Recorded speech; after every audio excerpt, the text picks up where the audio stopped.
Let's do this. The Cult of Hockey podcast by the faithful and for the faithful. I'm David Staples of the Edmonton Journal, and I'm here today with Bruce McCurdy. Welcome, Bruce. Happy New Year, Bruce. Happy 2021, man. Happy New Year to you, David. I threw the 2020 calendar right into the fire as soon as I pulled it off the wall. I thought, why just turn the page when we can cremate the darn thing? I remember people being pretty upset about 2019, and there you go. I hope 2021's better. I think it's up to each and every one of us to do our bit to make 2021 better. I think we have to start realizing that a little bit more, that each of us have to take whatever steps we can to make this world a better place. Bruce, we had some pretty darn good hockey today, I would say. We're watching the World Junior Championship in Edmonton, Alberta. Although it's like the Stanley Cup playoffs, who knows where it is? It's like from the sound stage somewhere on Earth, could be anywhere, but it's in Edmonton, because it sure doesn't feel like an event being held in Edmonton. Look on the bright side, David. Held in Edmonton, Alberta, world capital of hockey. For the last 6 months, we have been. NHL playoffs, World Junior Tournament. So congratulations to everyone in Edmonton who's made that happen. And that includes the Oilers organization, the World Junior people, the provincial health authorities, people at the Marriott Hotel, and the people at Rogers Place, the downtown arena. So good for all those people. Like, I know that it's a lot of hard work and a lot of safety for all those people to make it happen. But again, Bruce, this was an event that started off with a lot of positive COVID tests, but they've kept the bubble going, haven't they? They have not had, I don't believe, a positive test since the early days of this tournament. So you can't have an NHL season that way, I don't think. But you can have these tournaments, and a lot of people never thought that was going to be possible, but they pulled it off. And today, Bruce, we saw two Edmonton Oilers prospects in action. We've been seeing them all week. Philip Robery for Sweden and Dylan Halloway for Team Canada. Today, Broberry's team was knocked out by Finland in a very close game, right down to the last seconds. And Canada moves on. Holloway and Canada move on. What was your impression of Philip Robery this tournament and in this game? Well, I have to express disappointment in his play, but in the sense that we never saw him at his best because he was physically unable to bring his best. He suffered some kind of injury either late in game one or in practice. I heard both. And Brian Rashog was saying Charlie horse. I heard other people say a Charlie horse. That kind of consistent with what I saw, which was a guy who, he was able to power through at times, but he lost a lot of battles, and he didn't have a very good first step. And he was beaten wide around to his left quite frequently. And I just don't know that he had the core strength to do what he should have been able to do, which was, be a fairly dominant physical player against his peers, given, his size and his athletic gifts. And we just didn't see that for the last three games. But little bits, like he gutted it out. He played 20-odd minutes a game. He did what he could do, but what he could do was less than what we would expect from him, were he closer to 100%. Apparently he was in tears after the game in the interview. He was. I saw that. I didn't see that. That's yeah, he was really broken up about it, and I totally understand and respect that. This was his third and final World Juniors. I think his sixth appearance for Sweden in international tournaments since Linka Gretzky here 2.5 years ago. He played that year's World Junior. He played that year's U18, won the gold medal there. He played the summer showcase that they had for the World Junior last year. Then he played last year's World Junior and now this year. So 6 different tournament appearances for Sweden in 3 seasons. And this one really was turning the page, and you could see he was really crestfallen by how things worked out. The interview was in Swedish, so we don't really know what he was saying, but we sure know how he felt. Yeah, Bruce, there's some question like how much was he injured, that kind of thing. I can tell you, like, we've been watching him. We watched him in early December in Sweden. completely and utterly different hockey player than what we've been witnessing, I think. Like, I mean, I saw a player who could just turn on the jets at will and shoot up the ice, and with all kinds of mobility and agility and defensive agility to get over. And he didn't have any of that. So what we saw was a one-legged Philip Robery, and you know, with that in mind, I kind of liked what I saw, because I know what he can do. I've seen him play, and I just thought, wow, he played within the obvious limitations of what he was dealing with, playing injured. He actually played not bad. Especially, I thought this last game, I was quite impressed with him. You know, he just kept it super simple. He just get the puck past the puck. Don't try to do too much. Play positional defensive hockey and guard the middle of the ice. And again, just keep that game as simple as you can, because that's all you can do. So I would have loved to see him bring his A game and play his A game and show everything that he can do. I'm a huge fan of his by now, but not to be. So good for him. I'm not. What I love, Bruce, and what you could see is his size. You know, he is. Maybe if you just saw him in this tournament, you think, oh well, geez, you know, a bust or something like that. If you weren't listening closely, but man, he's a big guy out there with a lot of reach, a lot of range, and it bodes well. A player with that kind of mobility and size. The Oilers have done well. I know some people are still going on about Trevor Zegras, who's ripping it up for the Americans, a very good hockey player, and Dylan Cousins, who was just drafted before. He went 7th. Eh? Yeah, looks just great. He looks like a top NHL winger. Does he ever? Great shooter, passer. I don't mind the guy taking in the middle between those two players, and I'm not going to complain that the Oilers took him as their pick. From what I've seen in Sweden, they have a fantastic prospect here, and a defenseman, a left shot defenseman. It looks like the Oilers are going to probably need going forward if Oscar Klefbom doesn't make a comeback. So I'm good with him. The other player we saw, Bruce, was Dylan Holloway. What are you making of Dylan Holloway? Yeah, lots to like in his game. Fundamentally, pretty sound player. Skates, likes to get pucks deep, you know, as Ryan Smith used to say in every interview. And he likes to dump the puck into his own corner, and then take a beeline to it and compete for it along the end walls and win more than his share of battles. The one thing that has disappointed me a little bit is his puck handling. Like, he's a little bit of a plumber, you know, at least he has been in these games. Yeah. And, you know, the puck is going through his stick, or, you know, sometimes he makes a good play, but oftentimes it's fairly neutral, you know, not a lot creative and not a lot of real fine touches of the puck. And he's, today I noticed he played he got moved off of the line with Cousins and Connor McMichael. That has really been a driver for Canada. And he wound up on a different line with Zary and Pelche. Still a pretty good line. You know, there's not too many bad players on this Canadian team, you might have noticed. And Holloway holds his own and then some. Good on the penalty kill, such as they have. I think they only had to kill one penalty very late in this game. So I like a lot of what I've seen of him, but like I say, the one thing I'd like to see a little more of is a little more skill with the puck, and like, I'm not looking for like elite level plays of a high skilled forward, but just fewer pucks, you know, sort of flubbing off his stick or getting through him to that. Maybe it's just a couple of games that he's fighting it a little bit, but possibly it could be a fairly strong indication of his true level of talent at this level of competition, right? Like, this is where he slots in.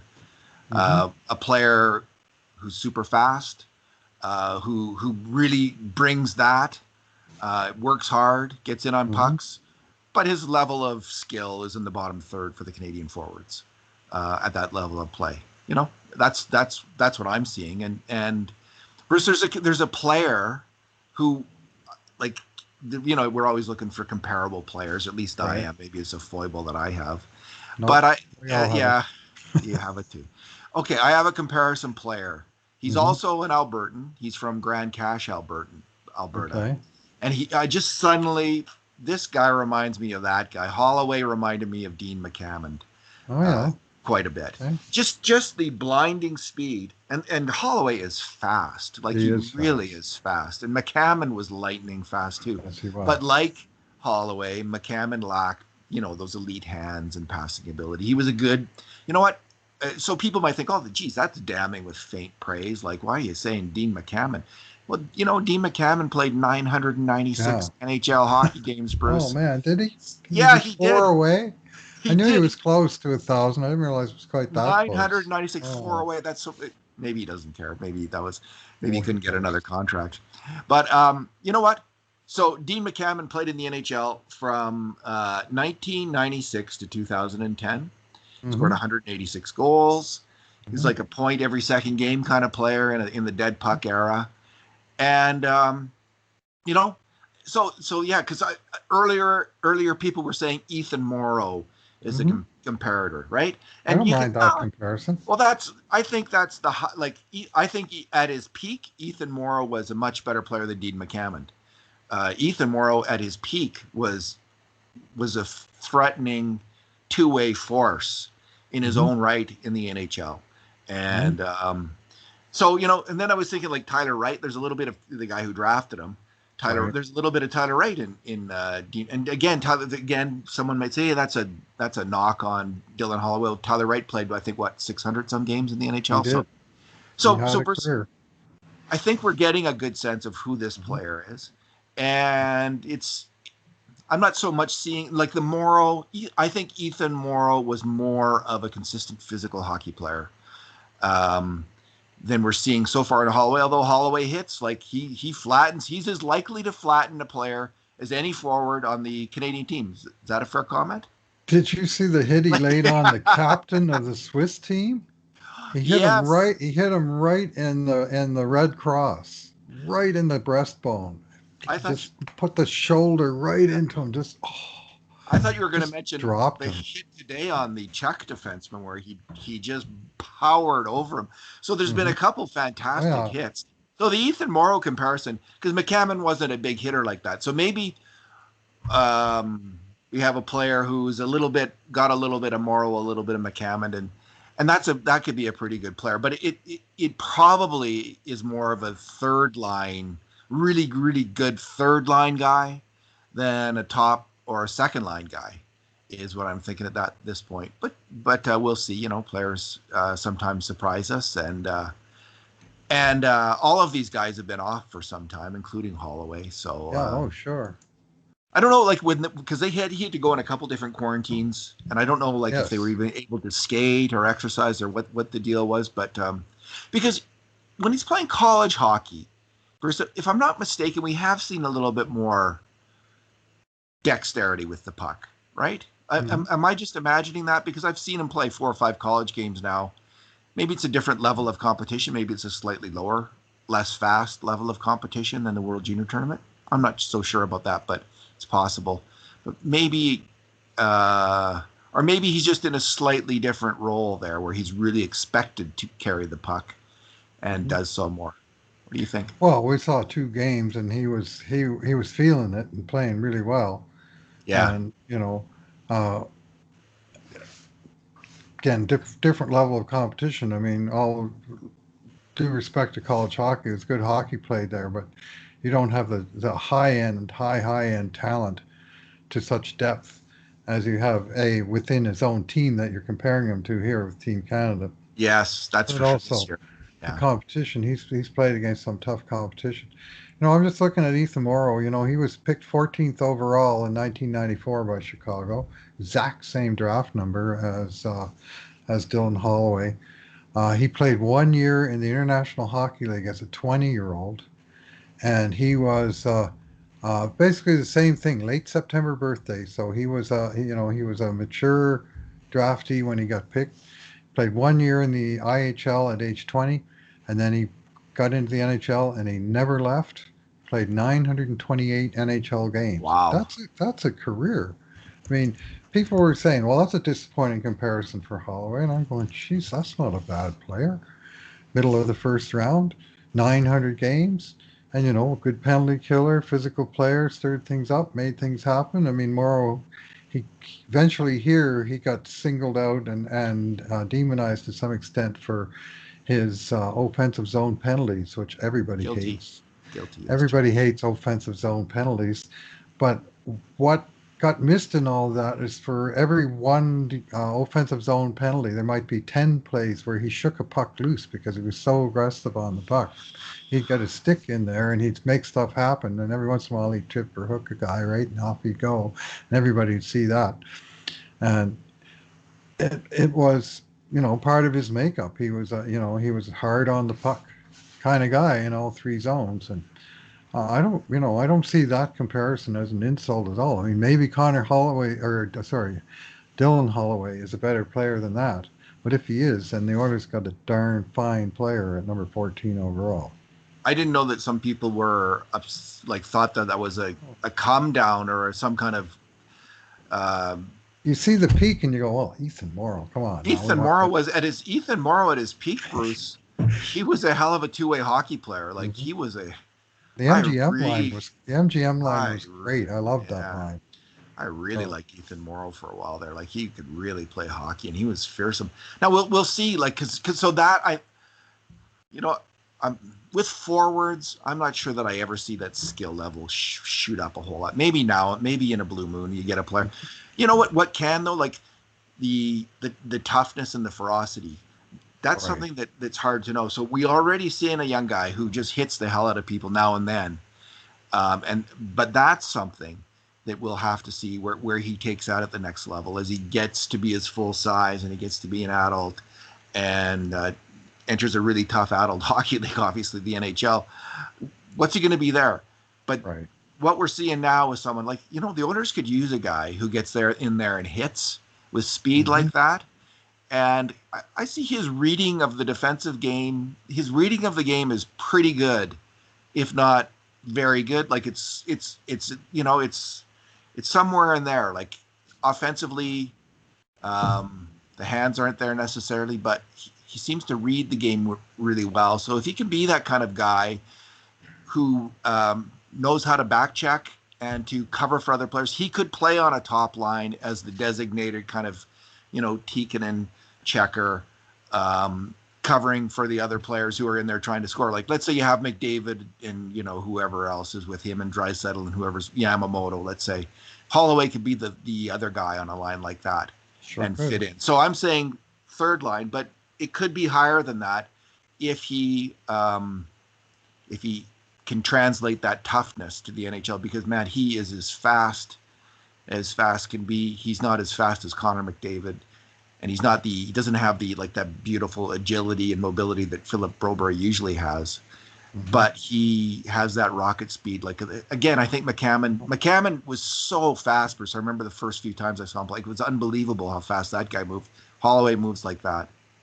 He takes a beeline to the puck, and that's the part of his game that I like the most. Like he's on that puck, and if he has to go through someone to get there, well, fine, we can do that. You took the word right out of my mouth when you said Tikkanen. Like that's my kind of high bar of what kind of player, where sometimes I say Halloway will be best suited if he's the third best player on his line. Well, S. Tikkanen was undeniably the third best player on his line. Now, mind you, the other two guys on his line were pretty darn good, but his role within that line was very much the same idea. Get in hard on the forecheck, stir things up in the corners in front of the net, look after things defensively, kill some penalties, get the puck through the skill guys and clean up the garbage. And, that's Dylan Holloway's sort of skill set.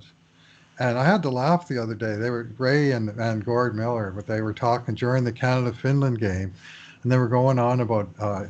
They showed Jari Curry's number in the rafters, and they started talking about Jari, and then they started talking about Tikkanen, and started chuckling it up about Tikkanen. While they were talking, the play was in process, and Holloway, number 10 for Canada, was on the puck, and he got it deep in the zone, and then he overpowered the defenseman behind the net, and he chipped it out. And Connor McMichael, number 17 for Canada, wired a shot off the crossbar while they were talking about Tikkanen and McCurdy. We had this 10-17 to damn near in the net, and it was a very Tikkanen kind of play. Jari Curry would have scored, of course, but hey, that was it was pretty uncanny timing. I think we can maybe hope for Holloway to be as good as Tikkanen defensively. I mean, Mhm. Esa Tikkanen was a fabulous hockey player, and when he was in the World Junior tournament, Bruce, he ate the whole tournament alive. Like, he was the dominant player in the World Junior tournament, I believe, when he was there. Esa Tikkanen was like he was. I think he might have set some scoring records, if I'm not mistaken. I recall my mouth watering watching him play for Finland and thinking, this guy. Of course, I think we only saw him play one game that season Yeah. in the World Junior because of the coverage in the early 1980s. Wasn't quite what it is today, but he did. What did he do in the World Junior? Finland. I gotta find the right one. I'm just going to go to Elite Hockey Prospects. Yeah, that's where I am, and it keeps jumping on me. 7 goals, 12 assists, 19 points in 7 games. That's pretty good.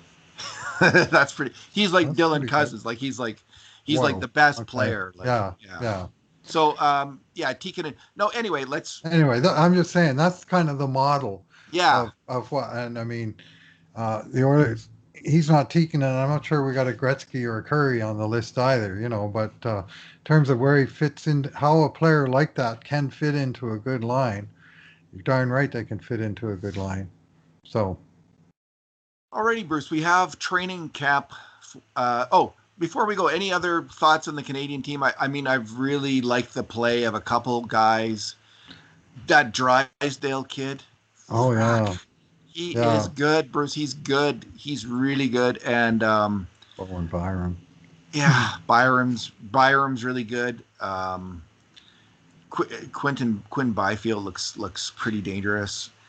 Dylan Cousins, game after game, and the guy he's reminding me of is Ryan Getzlaff, circa 2005, on that all-time great Canadian junior team, and he brings some of that kind of all-round game. He's capable of some strong defensive plays, right shot, can score from outside, can get it inside, can make a great pass. Like, he's got a lot of game, and there's a whole lot to like about that player. And I mean, Ryan Getzlaff, as a junior, he was thought to be a little bit erratic, and then he really blossomed, I thought, in that World Junior tournament. And look what kind of a pro he turned into. There's none of the forwards who were taken around or after Holloway who I'm thinking, I wish the Oilers got him. Like, that hasn't jumped out at me of all those players. Maybe some of them, one of them will be. They're different players. They're more scorer types. Everyone from Jack Quinn and Cole Perfetti who were taken ahead of him, and then Dawson Mercer and Connor Zary. So yeah. I'm not getting that sense. The one guy who has jumped out at me in a good way is Kaden Gooly, who looks like a horse. Like, I can see why Montreal seems to have gotten a pretty good player there, Bruce. Oh, yeah. And I can see, like, the Oilers were rumored to be interested in him, and I can see why that. I love how he steps up and takes the body once in a while. They think they're entering the zone. The defenseman's back. Oh, wait a minute. He's not. I'm on my ass. Yeah. He's really he's impressed. He's impressed quite a bit. Of all the other, other than the obvious two guys, Byram and Halloway, who are like magicians with the puck and brilliant skaters, Gooly has been the defenseman for Team Canada that stood out for me.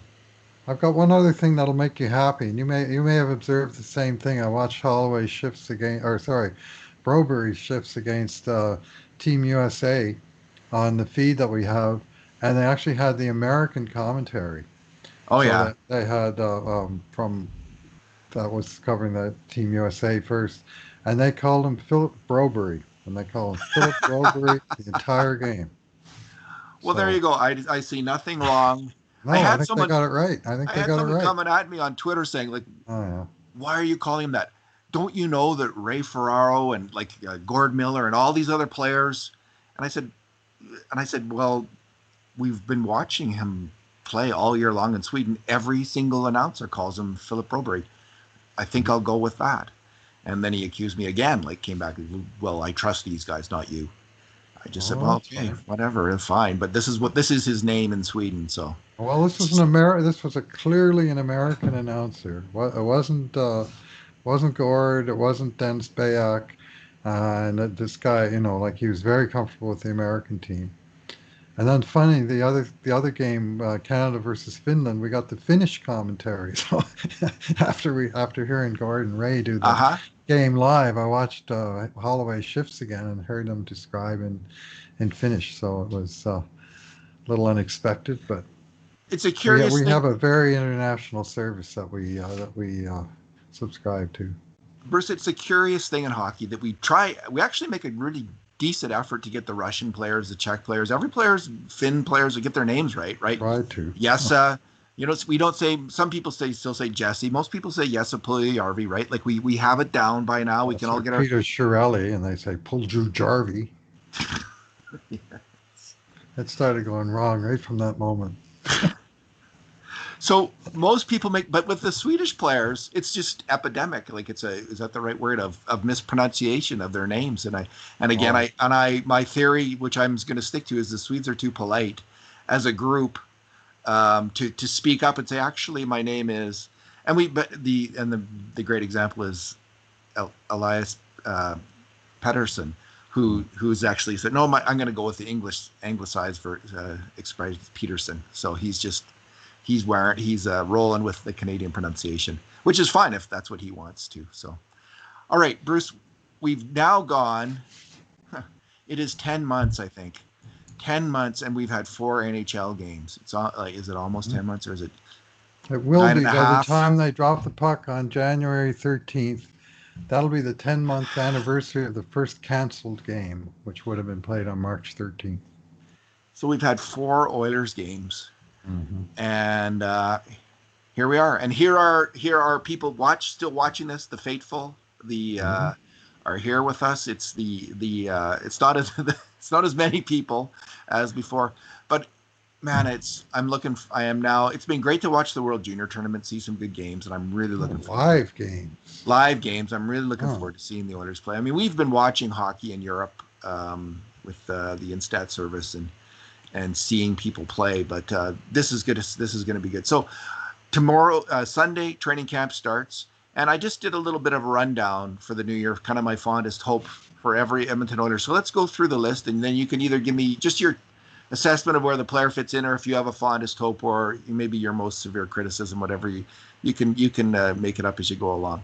So let's start with Connor McDavid. My fondest hope is that he scores 100 points in abbreviated regular season, and also another MVP award, but this time in the playoffs.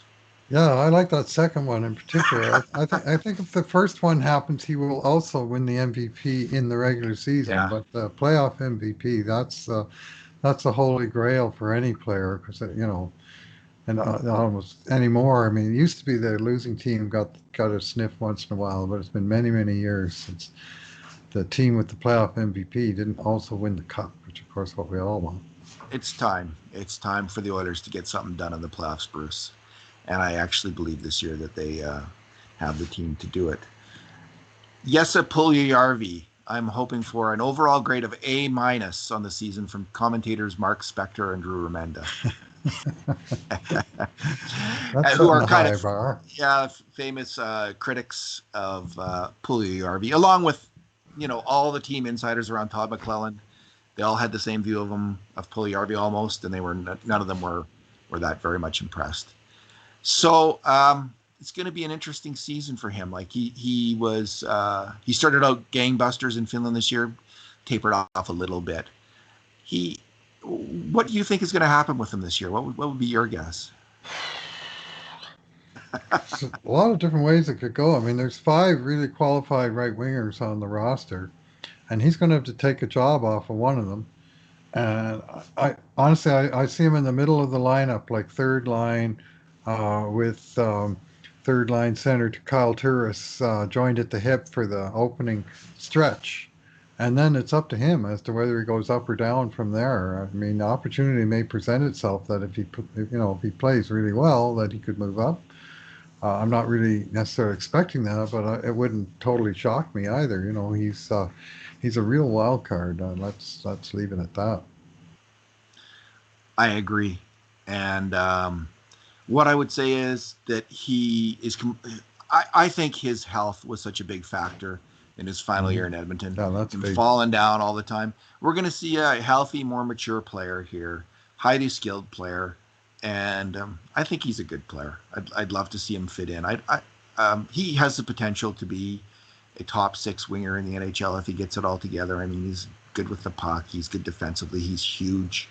He can forecheck. He can back check. He just needs to dig in and do all those things in an NHL setting, and we'll see if that happens. Okay, Jujhar. Yeah, do it consistently. Jujhar Khaira. My hope for him is an overall grade of A- on the season from commentators like me. So have been very critical of Khaira, especially last season when he struggled mightily with the puck in his own zone. And I don't know, Bruce. He's in tough. Yeah. For competition for fourth line center with Gaetan Haas, who I think is a better player. He's a faster player. And now with Devon Shore, this new PTO guy who's probably also arguably a better player than Jujhar Khaira. What's your thought? My thoughts, Jujhar's in pretty deep. And he's going to have to find another level. He's got a big part of that's his own confidence level. I think it's taken a beating these last couple of years. And he, when he's bringing his best game, as he's done for stretches here and there, he's fine. But those stretches need to turn into a lot longer stretches, and the other stretches need to turn into a lot shorter stretches for him to make it. Like, if you're going to be inconsistent, you need to be up more than you're down. And if you're going to be a bottom 6 player, it's best not to be that inconsistent at all. You need to be playing somewhere close to your best to make a positive contribution. I think he's a winger, not a center, and I think he's a winger on another team that needs toughness more than the Oilers do. And so that's how I see Jujhar Khaira's career. Probably, if it's going to work out, that's how it's going to work out. I think he could probably use a change of scenery, and could become an effective fourth line player.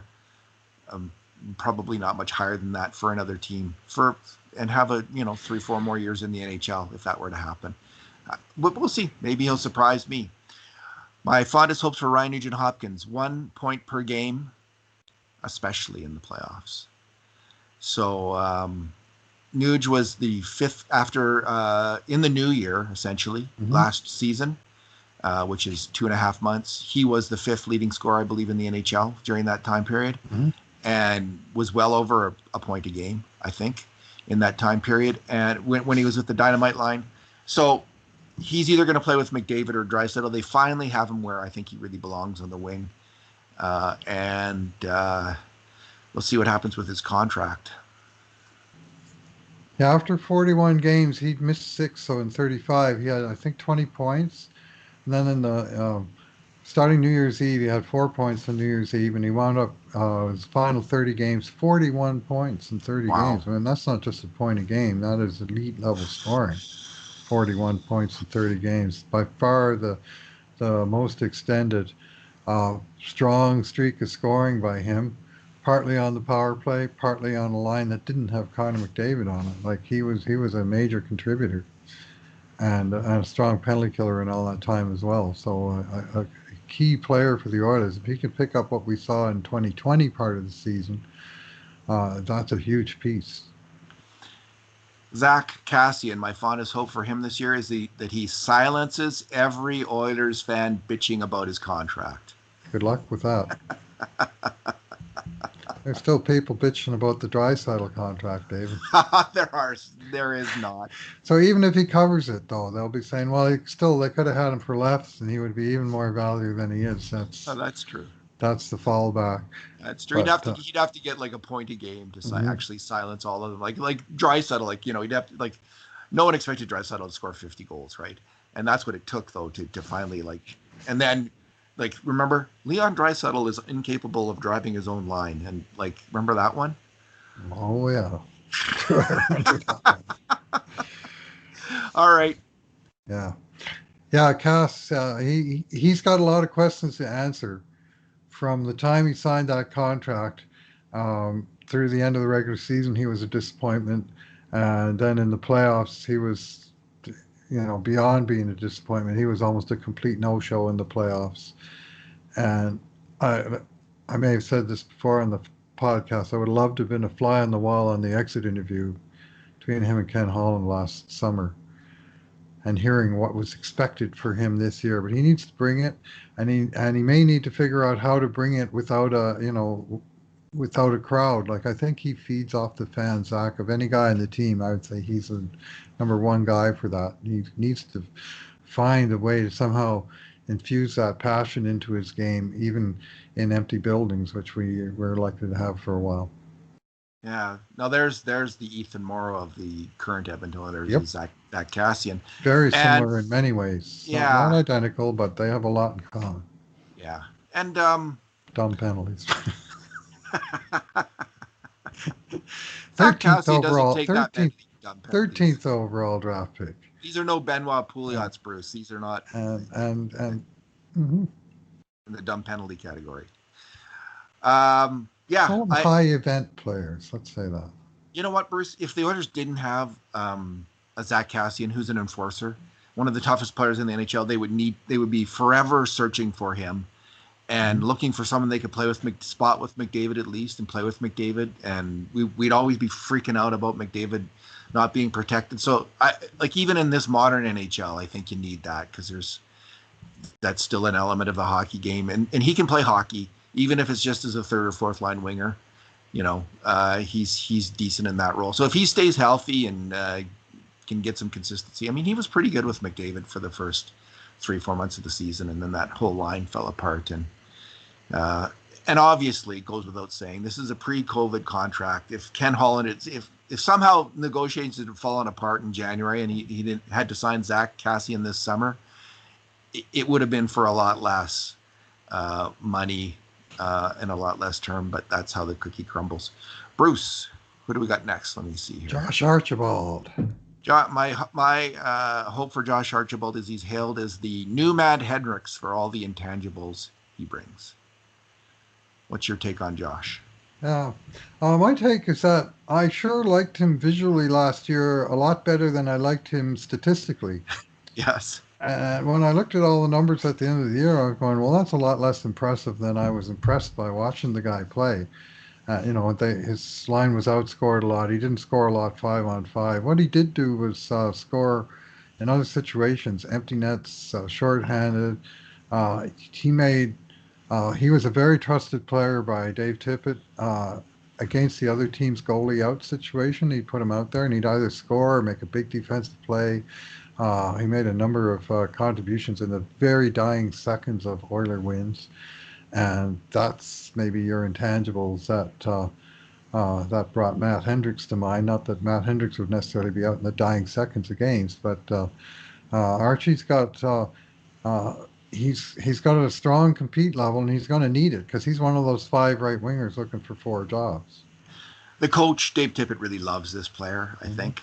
Loves him enough to play him with Connor McDavid, which I hope I never see again. It hurts my head and my eyes, especially on the wrong wing. All due respect to Josh Archibald, who hustles like crazy, and when he's out on the ice, you never feel cheated. He's going for it, and he's a decent hockey player. I think he's kind of the Chris Russell of forwards. He's a decent, grinded out, hardworking, shot blocking, hitting, sound defensively, generally speaking, almost no offense kind of hockey player. And they need him on the penalty kill. He was a marked improvement over some of the forwards who had done that in the past. They're going to need him, especially this year, where they're going to be looking for penalty killers. Yeah. Maybe he'll be with Nuge. If Kara's not in the lineup, maybe they'll put those 2 guys together, because he and Sheahan were fantastic Riley Sheahan's gone, and it's one of the underestimated aspects of Riley Sheahan's game. He just signed a PTO in Buffalo. Mm-hmm. Alex Chason, my fondest hope for him is he keeps kicking ass in front of the net on the power play. He really was. He's such a smart hockey player. Alex Chason is such a brainy player because he knew the best thing that he could do on that power play was to get as close as is legally possible to the goalie and stay there, because that is going to open up passing lanes in front of the net for Nuge, Draisaitl, and McDavid, because they couldn't ignore him, because his hands are good enough. If you put it into him, he's gonna be a dangerous. I mean, that's probably, you put it into Chason down there, it's probably a 20% shot, right? Like one out of 5 times he's gonna put it in. You can't ignore that.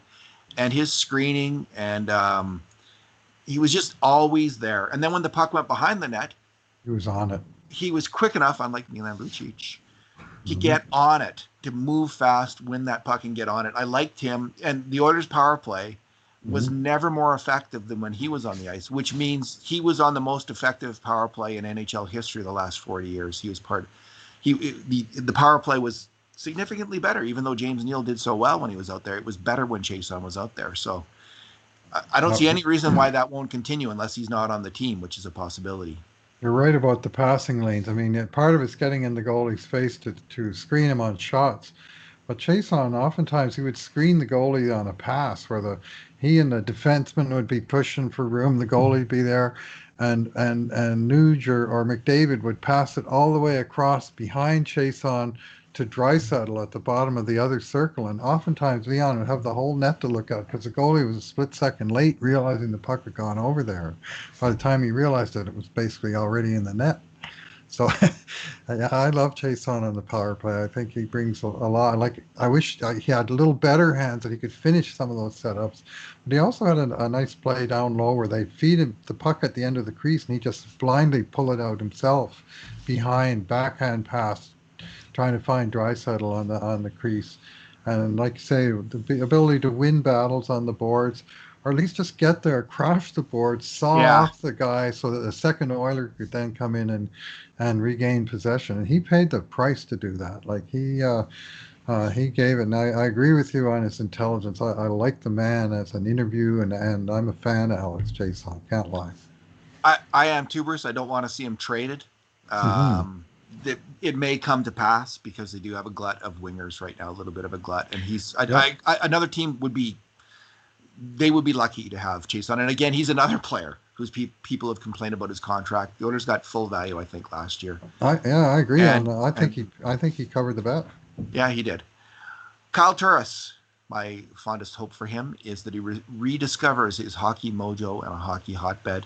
He's not a player I know a lot about, although he's been in the NHL a long time. I haven't watched his last year's games closely. He's fallen off considerably in terms of all kinds of statistics. We'll see how he does. He's coming at an age where unless he's been injured in a way that we don't know about, he shouldn't be so old that he can't get it done as an NHLer. So fingers crossed that he is an improvement over Riley Sheahan, who I think is his badness, I'm going to say, is a little bit overrated. Riley Sheahan's badness as a hockey player. Riley Sheahan had some good periods in the year. His badness mainly came when they put him on with the wrong combination, when they had the Kara and him together on the same line, which happened too much. But with Riley Sheahan with 2 fast wingers, that actually worked out pretty well. So I think Kyle Turris has got an important role. Can he do it? What say you, Bruce McCurdy? Well, he's going to have high expectations of, improving that 3C role, but the expectations that are heaped on him in Edmonton are pale in comparison to the expectations of a 6x $6 million contract that he signed in Nashville that he got bought out of. So he's a little bit of a reclamation project, and he's also a little bit of, himself, having to reclaim himself as a player. He should be highly motivated. He scored a point every 2 games last year in a bad year in Nashville. 31 points. I mean, one of the big issues with the Oilers is that beyond their big 3 scorers, they didn't have many guys capable of getting 30 points.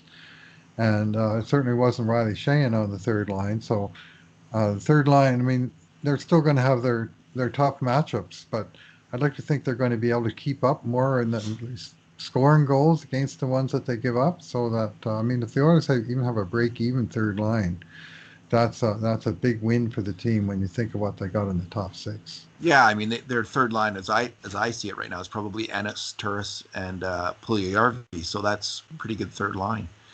Who are we at now? Gaetan Haas. My hope is that he establishes himself as a valuable NHL role player. I really think that's likely to happen. He's coming to camp a little bit late, which is a setback for him because he's in lockdown and because he was near someone who had COVID. We'll see when he gets here. He's played very well in his last games in the Swiss League. He's got a year of experience under his belt. I think he's a very, very smart defensive hockey player. Maybe the smartest defensive hockey player on the Oilers. I think he can kill penalties, Bruce, if they give him that opportunity. So. And he's fast, and he can tip the puck. He's got a little bit of offensive game. So as a fourth-line center, I would love to see a fourth line that was fast, like with him and Negard and Archibald, for instance. That would be an interesting fourth line. Exactly. And I don't know if we're going to see that every game, but we'll see it some games probably. And so I like him as a fourth liner, and I think he can do it. What about you? Well, the Swiss National League is not quite the National Hockey League, but he was a good penalty killer in that league, and he was a dangerous penalty killer. Like he scored shorthanded. Like he used his speed, and he's got enough skill to turn chances into goals once in a while. So I'd like to think that there's more to this player than we saw last year. Like he sort of learned his way around the NHL last year, and I'd like to think he can take it up a level. And I liked his play in the last games in the Swiss League, as you said. Like he was pretty meh for about the first 2/3 of his time over there, and then he really came on the last number of games and was looking like a more dominant and just accomplished player out there on the ice. That he should come with plenty of confidence. Sure, it's great that the Oilers have players like him and Negard, it's kind of fourth, fifth line guys, because this is a better situation than they've been in years in terms of depth at forward. Leon Draisaitl, my fondest hope for him is that he wins the Selke Trophy this year, forever ending the debate about whether he's a better player than Valeri Nichushkin. So that's a little in, I don't know. Little dig at the Twins, eh? Little dig at Evolving Wild there for suggesting that Valeri Nichushkin was a superior player to Leon Draisaitl last year, but we won't get into that. We've talked about that. I like the Selke Trophy idea. I mean, you could look at his record last year and all of the criticism that's being heaped his way for his defensive woes and so on. But the fact is that when he moved from left wing into center, his defensive woes went away. And the line that he centered was a very, very effective two-way line. Leon, for all, he does make defensive mistakes, coverage errors, but boy, does he make a lot of plays. And that big paddle of his is just an enormous weapon defensively. I read somewhere from, like, over the course of the summer, somebody counted something they call defensive touches. And Leon was up near the leaders in the league, and that actually didn't surprise me, even as he was getting ripped for poor defensive play. But he gets his stick on so many of those passes in the neutral zone and the defensive zone.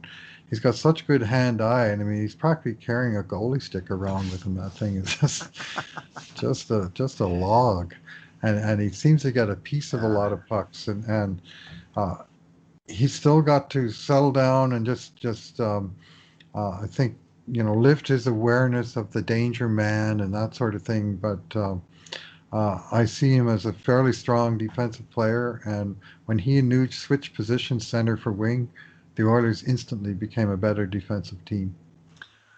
Leon Draisaitl could win the Selke Trophy. Like, that's how good a defensive player. Goal. I think he can win it, and I think I think he's going to win it in his NHL career, because he can be such a dominant defensive player. We've seen it when he's out there 3-on-3. He is so good when he wins that puck, protecting the puck, advancing the puck with the defense and working it out. There's few better players in the NHL at that. he's had some problems in coverage, like picking up the right guy in the defensive slot. And sometimes, he's a little slow on the back check, if I'm completely honest. But when he has that job alone of being the center, he generally gets it done. And he can be exceptional in that role if he makes up his mind. I think he's going to make up his mind this year to do it. I see Dom Lucian in his excellent article in The Athletic about the Oilers preseason. He nailed that exact same thing that you and I were harping on all last year about the two, him and Mcdavid, sort of getting mixed up in the defensive zone coverage where you had two centers sometimes and no centers other times. And, there was, this is where them each having, it's crystal clear now. You're the center. You've got the 200-foot responsibilities. You got the down low stuff that you can do, and then you can get your fabulous skates in motion to get down to the other end and make something happen. And I think the degree of commitment from both of those players to that aspect of the game is going to be a key to what eventually turns the Oilers into a contender. Completely agree, Bruce. And I can see them competing now with each other to be the best two-way center. Sure. And now they're going to have more equal line mates because the Oilers have improved the forward depth enough that McDavid's going to play with a guy like Dominic Cahoon, or maybe Ennis, or maybe Nugent Hopkins with Cahoon playing with Dreissidel. But both of these players are going to have really good wingers for the whole year. There's all kinds of guys to pick from. So my next list is Cahoon, Ennis, Negard, and Neal and Benson, and these are the guys competing at left wing, right, with Nugent Hopkins. And there's such a plethora of choice there that I'm just hoping one of them really steps up, essentially as a second line winger. Cahoon is a great bet to do so. His points per game at even strength in the last couple of years, and last year especially, has been really strong in the NHL. Ennis, points per game has been good. Negard I really like his game. I think he's a super solid two-way hockey player. I think he could be a solid third line player in the NHL. Joachim Negard. Tyler Benson, I didn't mind him when he was here in Edmonton last year. And James Neal, I don't know what we're going to see and how much we're going to see of James Neal in the regular season, but I have a feeling when playoff time comes around again, he was one of the best Oiler forwards last year. And maybe they spot him a little bit, playing only half the games in the regular season. Or we'll see what happens. He's going to play some, probably more than I'm thinking. He's probably higher on the Oilers depth chart than he is on my own personal depth chart. But in the playoffs, I think he can really make a valuable contribution because he's tough and fearless and a veteran player. And those players come through in the playoffs again and again and again. We've seen it. So last year at this time, the Oilers didn't have Cahoon or Ennis. Benson, they had Benson and they had Negard, but they were both a year less experienced. So, Bruce, I'm liking what I see. And Nugent Hopkins, they didn't have really on left wing either. Right. So they've completely transformed their depth in 1 year on the left side. They did have Leon, who I never liked there. So I was always complaining. So Leon scored 50 on left wing. I think if you added all these guys up together, they might be somewhere close to 50. I still never liked it. I'm going to stick to that. Now, I see the logic What's your of thought, Bruce? what you've done here. This is pretty funny how you listed them. And if Cahoon, Ennis, Negard, and Neal don't get it done, kills it at the attack on left wing. Yes, they have some nice options, and there's some offense in each one of those games, each one of those players. They're all really complementary players. With Neal being the closest one to sort of being a star in his own right, but that's years in the past now that he was close to being that. And the other guys are more guys that, are going to be at their best if they're actually the second or third best player on the line and not the best player on the line. The guy, it's sort of the dark horse for me. I mean, Cahoon, we've talked about him all along, and people have high hopes for him. The guy that could come out of nowhere and be a very pleasant surprise, I think, is Joachim Negard. I loved his last month in Sweden. He scored 7 goals in his last 7 games. And, it wasn't like he was dominating, but what he was doing was getting into, he was relentless at getting into the tough areas and finding pucks and potting them home. And he was relentless on the checking side of things. And he's got the speed. that there's a guy, that, I mean, he's a long shot, but there's a guy who could play with McDavid, I think, if it all Sure. comes together for the guy, like he's got a real nice combination of skills, and his defensive play, I see him good. So, He's like a Yamamoto, Bruce, in that he kind of gets inside the other player, like inside their comfort space. He's right in their yeah, right in their right in their body, like face. Yeah, getting in their yeah. face and on them and irritating them. Like I like his game a lot as well. I think he's an underrated hockey player. Kyler Yamamoto. My Mm, fondest hope for him is by midseason he starts to get mentioned as a candidate for the U.S. Olympic team. I think that that's a real possibility. He was pretty much a point a game player in the last part of the year. He loves to play with Dreissidel. Dreissidel loves to play with him. If he can stay healthy, if he stays healthy, he will, he'll 0.8 points per game to 1 points per game. And that was mostly at even strength because he didn't get power play time, Bruce. I mean, he that's was one of right. the top even strength scorers in the NHL last year. And just, Over 3 points per 60. yeah, That's in thin air up at that altitude. staying healthy is going to be a chore for a Mm, smaller player like that. With it, he gets nicked up now and then, but man, he proved himself as a dynamic offensive hockey player who can make plays with the best of them at the NHL level. And that, boy, did the Oilers ever need that. They needed one of Yamamoto and Yarvey to turn out, and it mm. looks like one of them has, and maybe we'll see another. Gotta say though, about the furthest thing from my mind in terms of looking ahead is the 2022 Olympic team, especially Team USA, which, whatever. I think there's every chance that NHL won't represent at that Olympics when all is said and done I in agree, Bruce. I China. don't think it's going to happen. I think there's going to be boycotts. The only reason I'm saying that I want him on the Olympic team is it signifies that he's come of age as a It's in the great. He's in conversation. the Yeah. that it's like more like a signifier than Mm, anything I give a hoot about. Completely agree, and I hate to say this because I love Olympic hockey. I love it. It's mm-hmm. it's it's my favorite thing other than the Oilers winning the Stanley Cup. But I think the odds of them playing in China with everything that's going on is like 1 in 10, honestly. Downer of the day. Darnell Nurse. My fondest hope for Darnell Nurse is he silences any question that the Oilers ever needed to bring in a player like Oliver Ekman Larson. Well, that's a mighty fine aspiration, David. Uh, I don't think Silence and Darnell Nurse are going to be in the same sentence very often. I mean, in theory, you'd like to think that he takes his game up to that level, but he's, I think, always going to be a controversial player. People don't like his style of play. Some people and other people just think it's the cat's meow.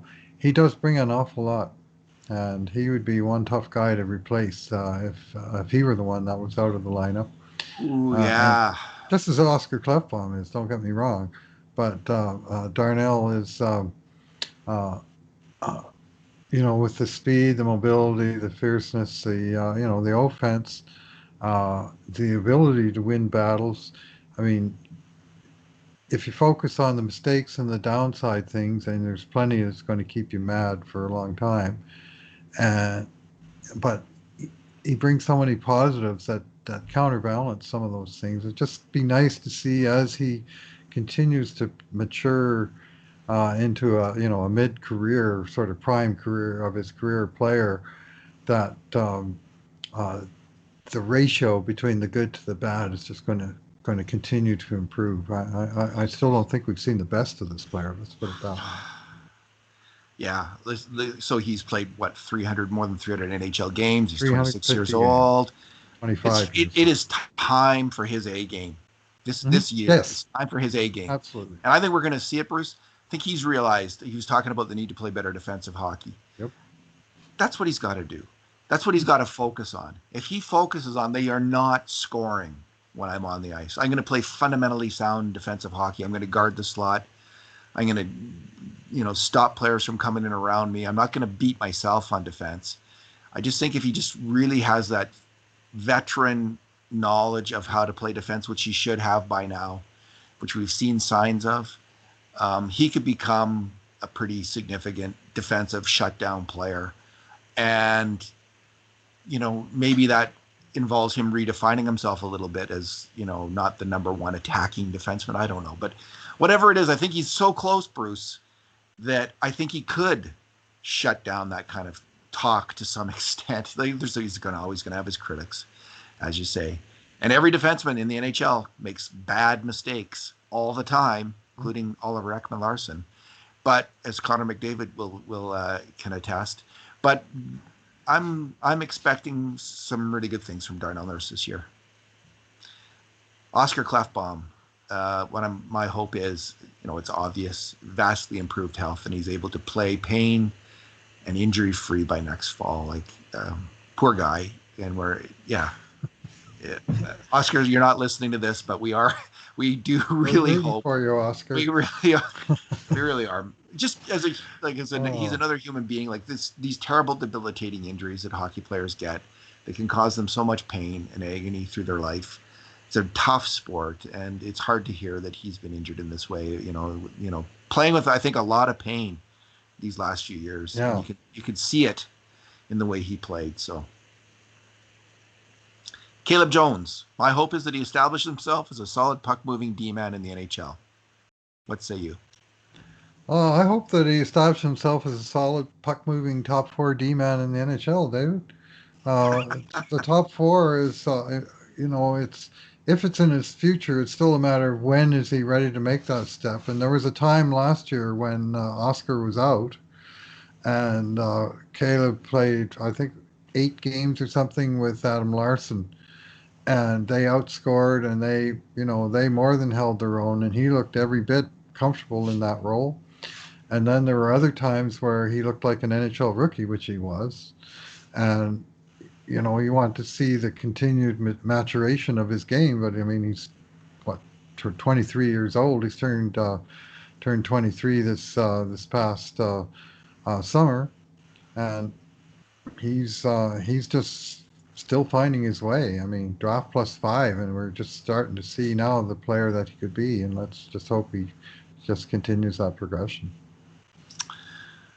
Chris Russell, my fondest hope for him, and this is probably the least likely of all of them, but my fondest hope is that he finally gets his due from all Oiler fans as a smart, fierce, and surprisingly effective competitor. What do you think? Well, I think last year Chris Russell had the second best goals against per 60 minutes at 5-on-5 of any defenseman in the NHL who played any amount of time. Second best in the league, 1.62 goals against per 60. Oh, and that not surprising. Yeah, that did very little to silence the criticism about Chris Russell, which is all about style of play and where the puck spends a majority of time on his chips. And I get that. I'd rather the puck was in the other end too. But credit where due, he doesn't give away very many free shots. Yeah, he just clamps down on people in the slot. And if you haven't recognized that by now, you're not really paying very close attention, is what I'm going to say. And if some people take that as an insult, well, it is. Bruce, he's getting a little older, and I saw a slight drop off in his play. Yeah. The one thing that could turn fans a little bit is he's going to play probably this year with a superior puck mover, I'm guessing, unless they put him with Adam Larson, which I think is a bad idea. They're going to put him with Tyson Berry, or if someone gets hurt, maybe Evan Bouchard will step in there. And he's going to be on his left side, like on the side he should be on, like the left side of the ice, the left shot defenseman. Those things combined could make his shot metrics look better and just make him look better, because he's good. He's never really, when has he been paired? When he was with Sekera, he was paired with a good puck moving defenseman. I thought that was a really solid NHL pair, and that was the top pairing, and Matt Benning and him, it was a bit of an adventure. Never really worked out that well, I don't think. They didn't give up much, but they didn't get a lot. Wasn't enough puck. Didn't get a lot. So with a better partner, you give him a role where his job is to keep doing the defensive things.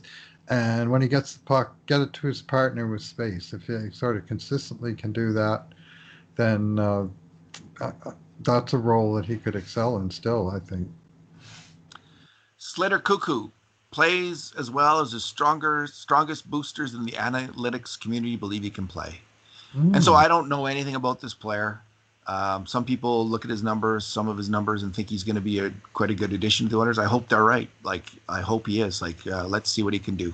You're one of them. So I hope that evaluation is sound in this case, and hope he becomes that player. I think we're going to see him. There's always injuries. Hockey's a rough game, so we're going to see this player, and I hope he does well.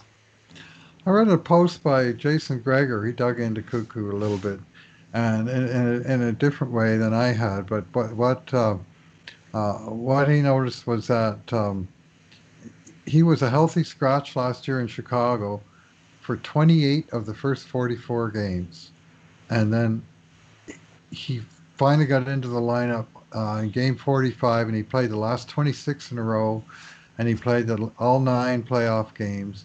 And he was an outscorer, and his offensive stat, like everything, his ice time went up. And there was an item on RotoWire, which I had seen from his coach last year, Jeremy Colton, saying at one point that he's just played so well, I can't take him out of the lineup anymore, even though, like, on paper he's the number 7, but he's too valuable to us in the lineup, so I'm taking out somebody else, you know.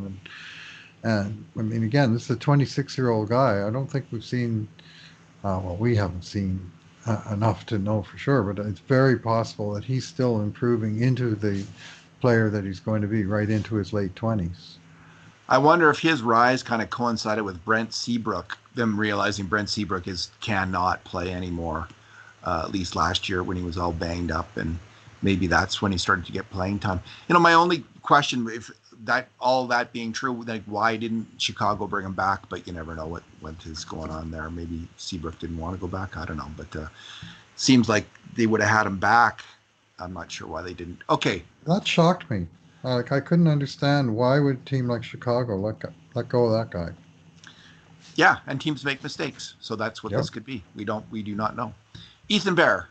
I'm saying my hope is that he takes yet another step in his play, establishing himself as a top pairing D-man in the NHL.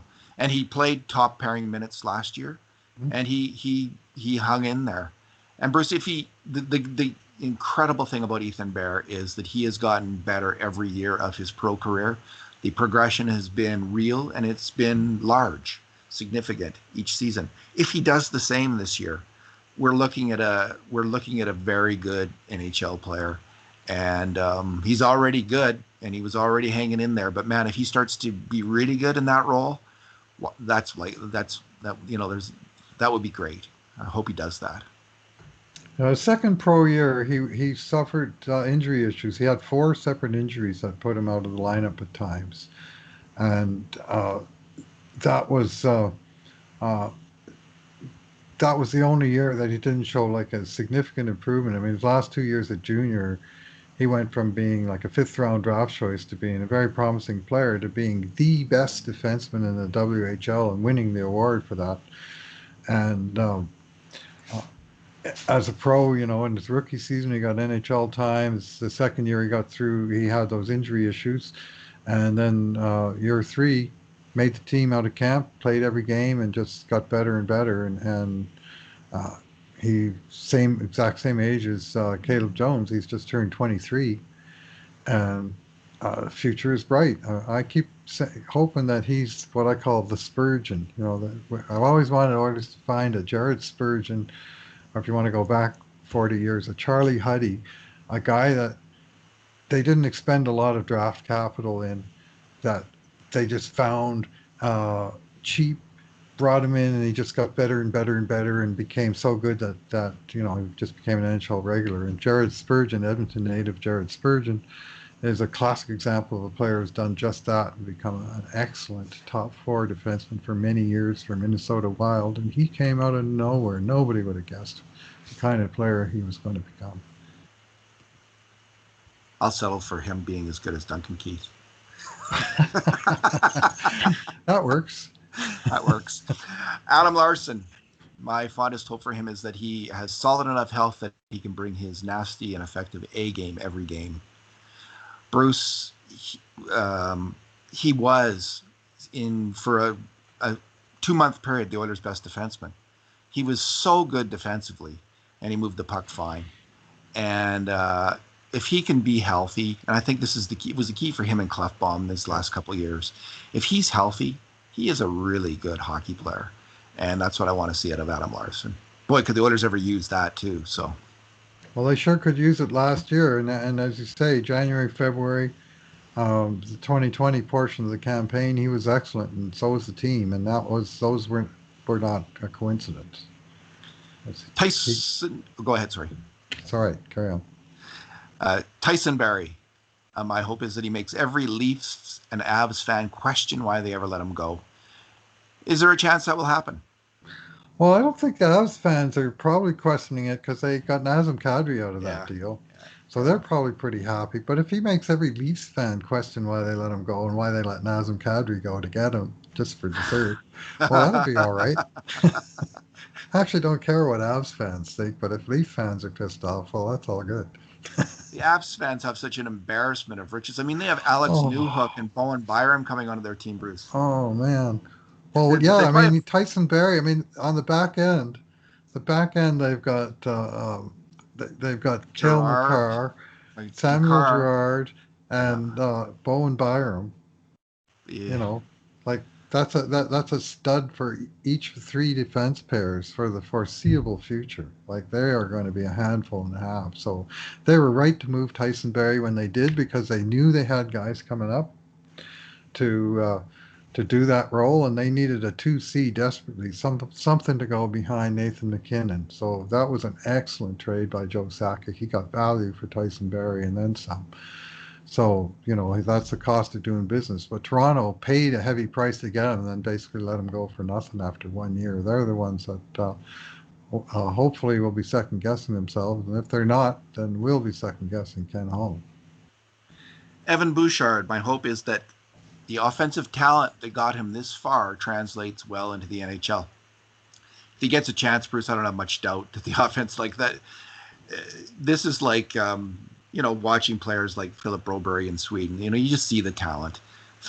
Evan Bouchard is an immensely talented offensive hockey player who passes the puck and shoots the puck, probably at a higher level than any other defenseman currently on the team, other than Tyson Berry, who I'm not as familiar with, but from reputation is fantastic. Evan Bouchard is a really, really great attacking hockey player. I don't know if we're going to see him. It depends if players get hurt, but then players always get hurt. So we'll see him somewhat. But I think we'll see him play games in the NHL this year. Last year we never saw him even once. He got called up and he sat in the press box for a week, and otherwise he was in the AHL. And that was Ken Holland doing Ken Holland things. And his contract even slid as a result. So he's just entering his entry-level contract now, age 21. So the Oilers have him at a very good price for the next 3 years.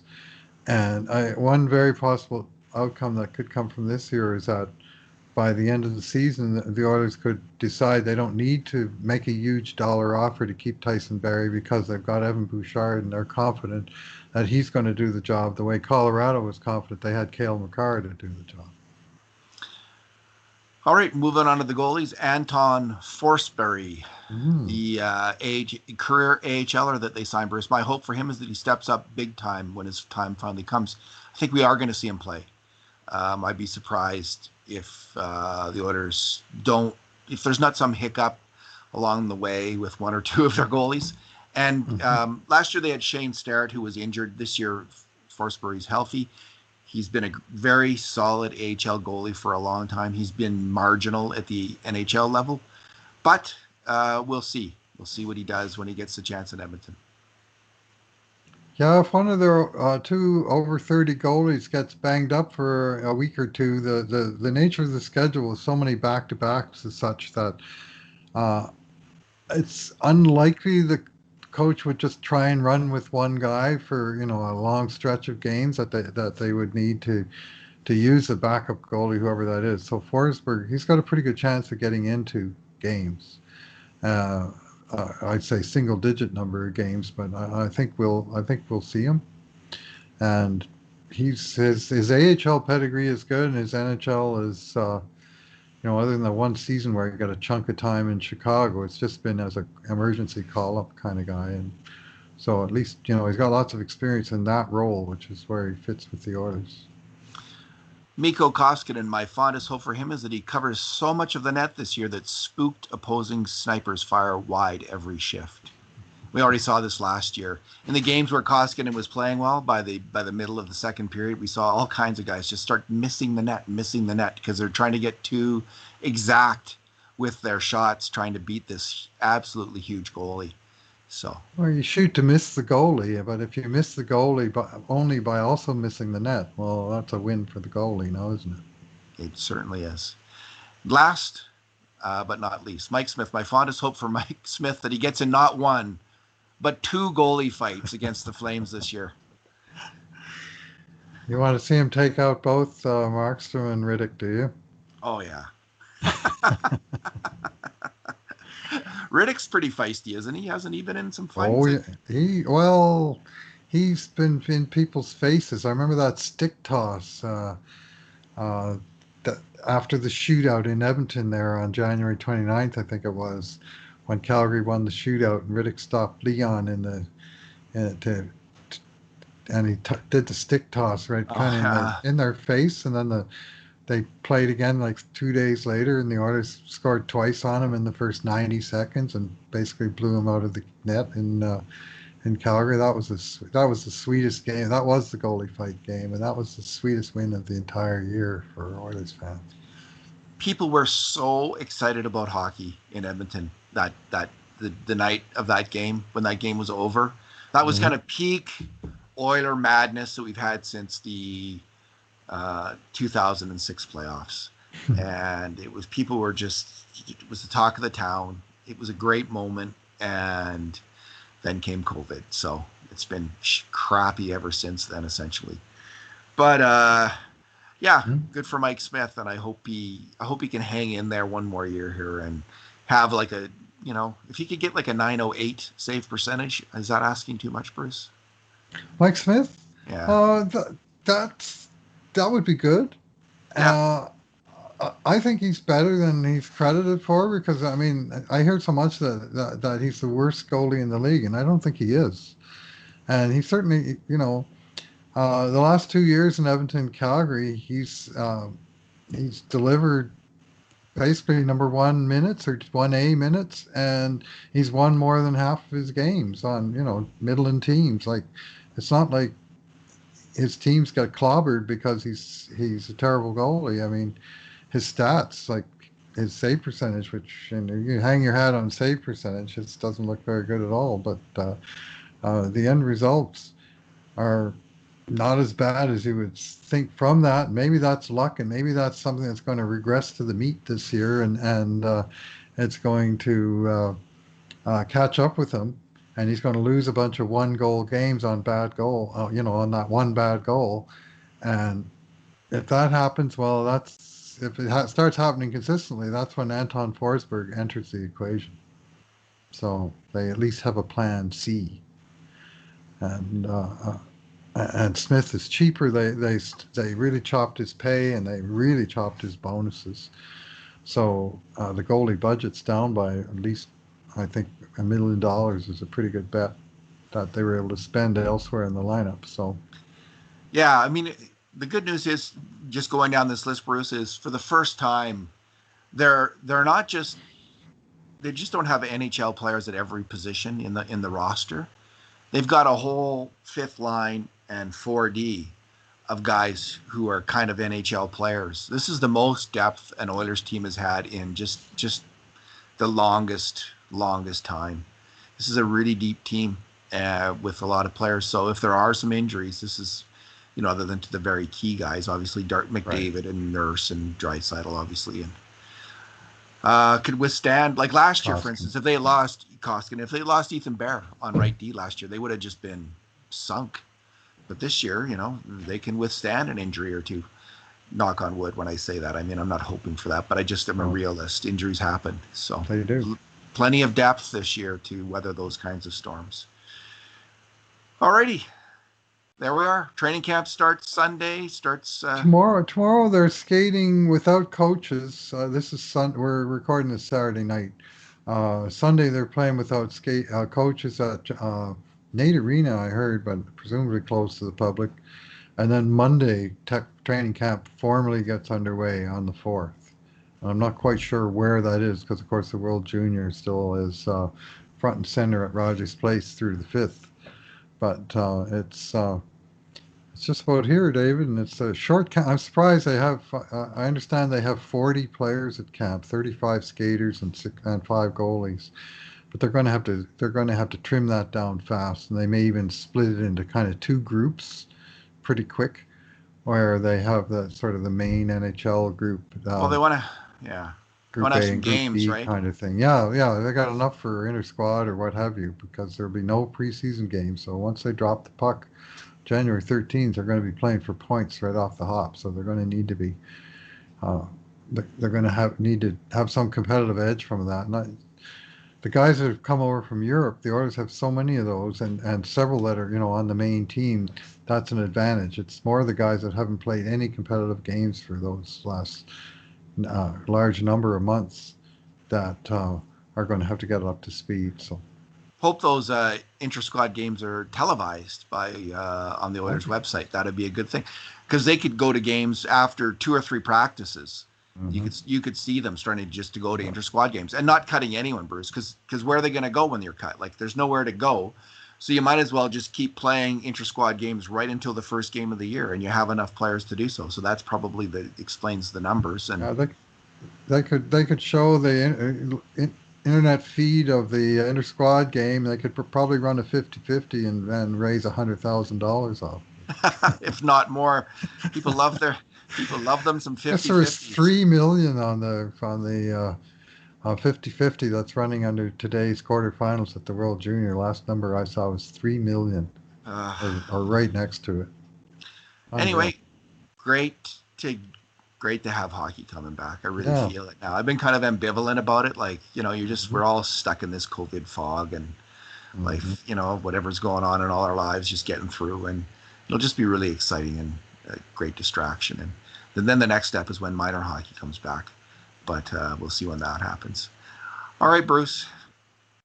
All right. David. Thanks for talking. Thanks for listening, everyone. Yeah. And to the faithful, Happy New Year to all of you. Thanks for hanging with us through 2020, and better things to come in 2021. In the meantime, and in between times, this has been another edition of the Cult of Hockey podcast.